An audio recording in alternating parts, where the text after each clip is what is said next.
And we're joined now by Washington, D.C. Councilman Charles Allen.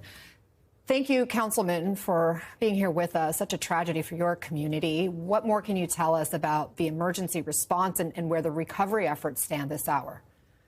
Yeah, absolutely. I mean, obviously, for all of us here in D.C., our heart goes out to every passenger, the crew members, the members of the military on the helicopter, and it's just an incredibly tragic day. We certainly held out hope last night that we were going to see survivors, but as each hour passed, the prospect of that got smaller and smaller. The emergency response, we had almost 300 emergency response personnel on scene. Our DC Fire and EMS, our police and their harbor patrol were in dark, murky, icy, cold water all night long. I think that their response was incredibly difficult, but they did a phenomenal job of getting out onto a very difficult scene. Cold air last night, a lot of wind, icy water, very difficult conditions, and they did an outstanding job. Reagan's main runway, we know, is the busiest or one of the busiest in the country. That airspace is extremely crowded. We know there are military flights on helicopters that pass through there frequently as well. Had you been concerned about something like this happening?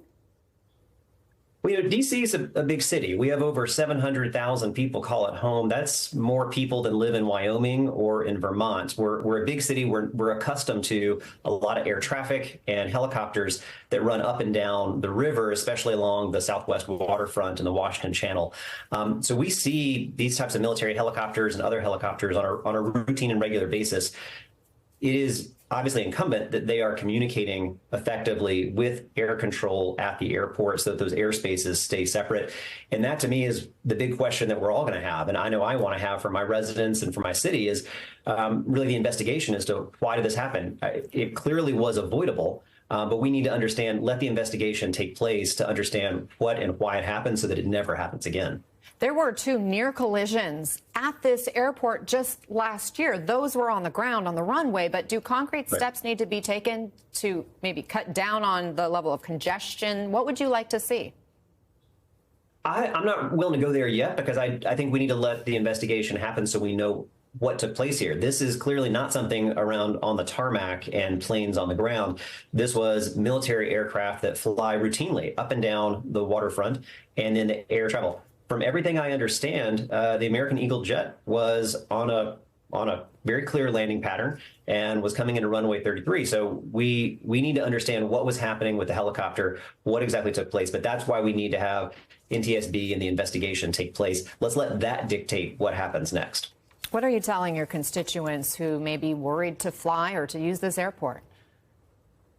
Well, I represent the area in the District of Columbia in Southwest along the river and along this waterfront where helicopters are a common sight. It's right across from the airport itself. I've got a flight in a couple of weeks right out of Nashville myself, and I will be taking that flight. This is an airport we're all used to. We're very used to this flight and these flight patterns. What I think we see is a absolutely horrible and tragic collision that we need answers to what happened and how it's never going to happen again. But our heart is breaking right now for all the people, 67 families that have lost a loved one, that are in mourning and grief right now. Deep appreciation for all of our first responders that worked through the night in dark, dangerous, icy conditions, hoping that we could find some survivors last night. And so it's a tragic and disappointing and dark day in D.C. And we need to understand exactly what happened so we can chart our path forward. D.C. Councilman Charles Allen, thank you very much for joining us. We wish the best to everybody involved in this.